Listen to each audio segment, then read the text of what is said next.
Hello and welcome to World Talks on TVP World with me, Hashim Kumar.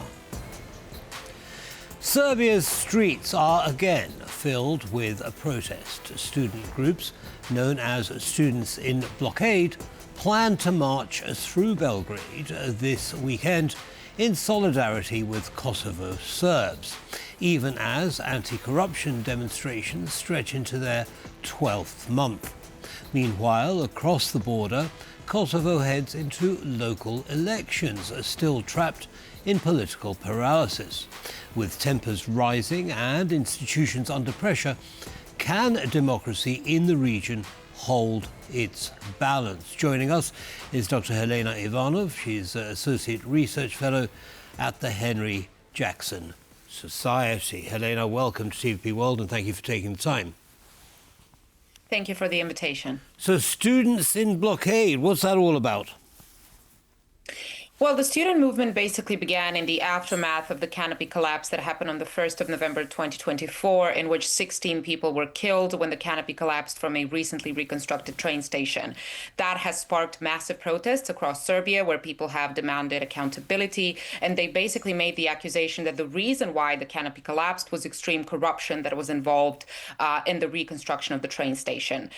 During one of the protests, people who are known to be associated with the ruling Serbian Progressive Party have beaten up several students of the Faculty of Dramatic Arts, prompting the students of that faculty to start a physical blockade of that faculty, which then spiraled into basically all students from all different faculties and all universities across the country entering a physical blockade. And those protests began then. They are still ongoing. Some of the largest moments were the protest on the 15th of March, where more than 350,000 people joined, demanding accountability and justice. We've had another massive protest on the 28th of June with more than 140,000 people in attendance. And throughout the year, we've basically had a lot of different protests. Sometimes even excessive use of force by the police was seen during those protests. There have been accusations that a long-range acoustic device was used against the peaceful protesters by the government. The government denies that, but the accusations are nevertheless still there, and the inquiry hasn't happened.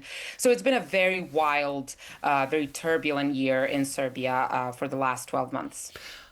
Are they moving ahead with their demands? I mean, we've got a former minister, Goran Vesic, and some others who are now facing indictment. What does this signal to you? Is the government finally shifting its stance and listening to the protesters?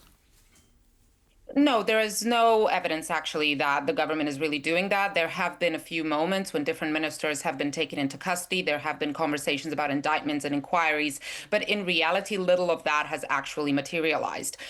In addition to that, if we look at the rhetoric that is used by the ruling party, there is no indication that they intend to cave in to any of the students' demands. In particular, we've seen the president of Serbia, Aleksandar Vučić, recently appear on one of the largest television stations in Serbia, suggesting that maybe even the collapse of the canopy could potentially be considered a terrorist act. He didn't outright call it a terrorist attack, but he made an indication that one could also possibly think about that. In addition, the government has been paying and bribing multiple people across many different cities to organize protests against the blockade. So it doesn't seem at all that the government is really trying to strike a reconciliatory tone. As for the students themselves, when the protests began, they had multiple different demands, including that they wanted all documentation pertaining to the reconstruction of the train station to be published, a demand that was never met. However, after many, many months of protests, in May of this year, the students basically said that they do not believe this government has legitimacy, that they do not believe that this government will ever fulfill their demands, and that their only demand is snap elections. The students are basically saying that they will have their own list of prospective MP candidates of 250 names. They're now saying that that list is almost 99% complete, but they will not announce the names on that list until President Vučić calls for snap elections. And obviously, I should also say here that President Vučić so far hasn't shown an intention to call for those snap elections. So again, the country is stuck. Do you think? Yes. Well, I was just going to say. I mean, it sounds like all parties are at an impasse here. Do we see any movement at all in either direction? I mean, the protests have been resilient. They've been going on for almost 12 months, but the government doesn't seem to have shifted at all. What happens next? Who blinks first? Well, that is obviously very difficult to predict. And what is particularly odd in this situation is if you look in the past, like 13 years of the Serbian Progressive Party's rule, there have been many waves of like massive protests, which would usually end with elections, suggesting that basically President Vucic has always felt comfortable to call for snap elections and use that as a strategy to end the protests. This is the first time in his 13 years rule that he's refusing to call for snap elections. And there is, in addition to that, some polling agencies that are suggesting that if President Vucic was to call for snap elections tomorrow, the students would very likely defeat them. Obviously, there are also some other contradicting polls, but nevertheless, the situation is not as smooth for President Vucic as it was in the past, which is why I think he's trying to delay the calling for snap elections and hopes that the protests will eventually die down. However, the anniversary of the canopy collapse is fast approaching. It's going to take place on November 1st. The students have already announced that they plan to walk from three different directions to Novi Sad from different cities from across the country. So I, at the moment, do not see any of the sides blinking. And I think a lot of attention should be paid on what happens on November 1st, like how many people are going to turn up, what is going to be the key message of that protest, and what kind of an impact that's going to have on everything that happens from the day after, from the 2nd November going forward.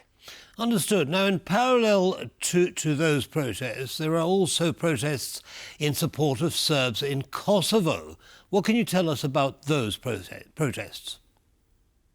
Well, the situation between Kosovo and Serbia has been very, very, very difficult. The normalization talks have basically stalled. We've had a few years back the Brussels Agreement, followed by the verbally accepted Ohrid Agreement, which was basically supposed to set like a path of normalization, but basically not much has happened since. In addition to that, the Prime Minister of Kosovo, Mr. Kurti, has made several unilateral moves which have irreparably, up to a point, damaged his relationship with his Western partners like the EU and the US. There is a sense basically that Mr. Kurti has no intention of really fulfilling what the Brussels and Ohrid Agreement stipulate. In addition to that, the creation of the Serb Municipalities Association, which is an obligation that Kosovo took upon itself more than 10 years ago, has still not been fulfilled. At the same time, we've had Serbs in the north of Kosovo boycott the institutions, boycott the elections, all of which has really created a very complicated reality for the people who live in Kosovo, and particularly Kosovo Serbs, who are very often voicing that they feel left alone. They feel that the Serbian government uses them as a pawn for their own political advantages whenever it suits them, but doesn't really care or protect their interests. At the same time, they feel that Prime Minister of Kosovo, Mr. Kurti, has no good intentions for them. So they pretty much feel left alone. And I think this is the reason why we're seeing the protest today. I think the students are basically trying to say we're also standing with those people who are Serbian and who live in north of Kosovo. But why now? Why now, Helena? Because the local elections are supposed to take place tomorrow. It's going to be the first elections in which the political representatives of the Serbs who live in the north are going to participate. So the boycott of the institutions has now stopped. So I think that is like one major reason as to why it is happening right now. I think the second very important reason to mention here is that, as I've said, Prime Minister Kurti has taken several unilateral steps that made the lives of people in the north of Kosovo who are Serbian very difficult. And I think the students are trying to say, we're also thinking about these people there. We're also aware of the injustices that people over there are faced with on a daily basis. And we also want to highlight the fact that the Serbian government hasn't done enough to protect the Serbs who live in the north of Kosovo. Understood. Now, what can you tell us about these elections that are taking place tomorrow in Kosovo? Some observers have said that it's Kosovo's politics are operating in a dense fog. What does that mean?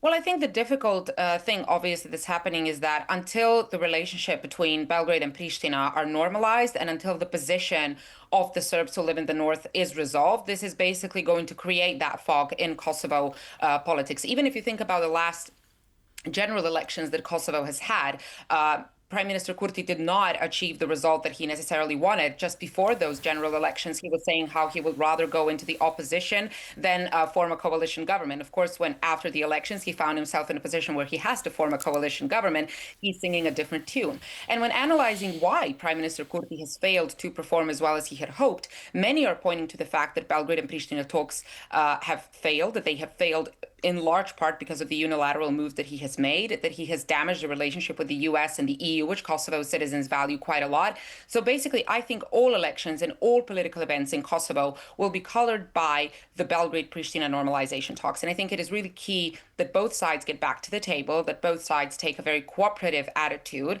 and that they start implementing what has been agreed and what both sides have confirmed, which in Kosovo's case starts with the creation of the Serb municipalities associations in the north. Okay, now both Serbia and Kosovo are EU aspirant members. How is the EU viewing what's going on in those two countries? Well, the EU has been, in charge of mediating these talks. And of course, the EU has constantly been highlighting the fact that all issues have to be resolved through dialogue, that all things have to be accepted through the dialogue process and only then implemented in practice. The EU has always made sure to condemn any unilateral moves that have been made. We've even seen some measures that the EU has imposed against Kosovo because of Prime Minister Kurti's unilateral behavior in many instances over the last few years. But I do have a sense that so many years have passed since the original Brussels Agreement was signed, which was in 2013. Very little has actually changed on the ground. Peaceful, functioning, normal, and happy coexistence between Kosovars and ethnic Serbs in Kosovo is far from being achieved.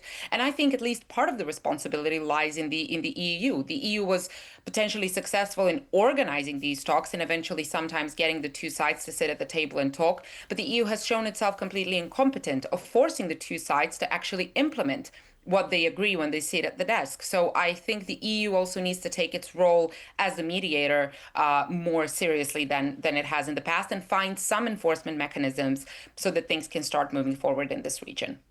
Now, Russia and Serbia have connections, quite close connections.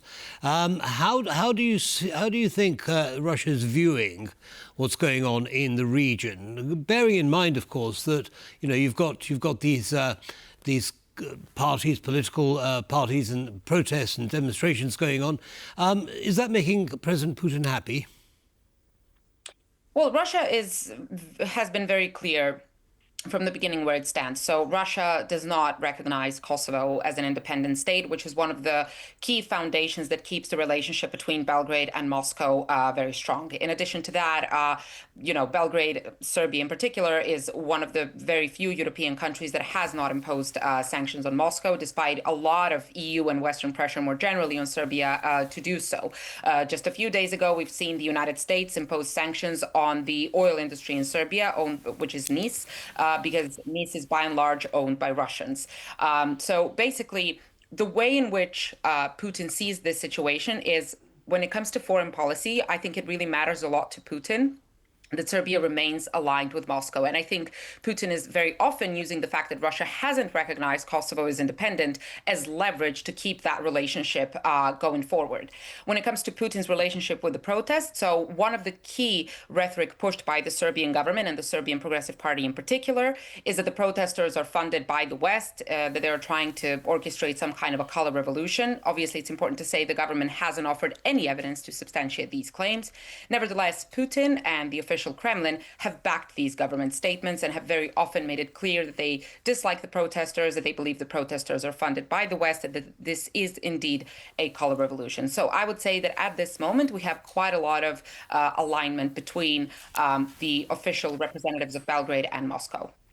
Understood. Now, in the last few seconds that we have left, Helena, what does this tell us about the region's stability? How reliable is it in terms of, moving forward, in terms of becoming part of the EU, in terms of having, normalized relationships with European countries and so on? A lot of people often are concerned whether a war is possible in the Balkans. I don't think that's an option right now, especially for as long as KFOR stays in Kosovo. But I think in terms of moving forward and joining the EU and resolving issues from the past, the region remains extremely far from that. Understood. Dr. Helena Ivanov, thank you so much for sharing your analysis with our audience. Have a good day. Thank you.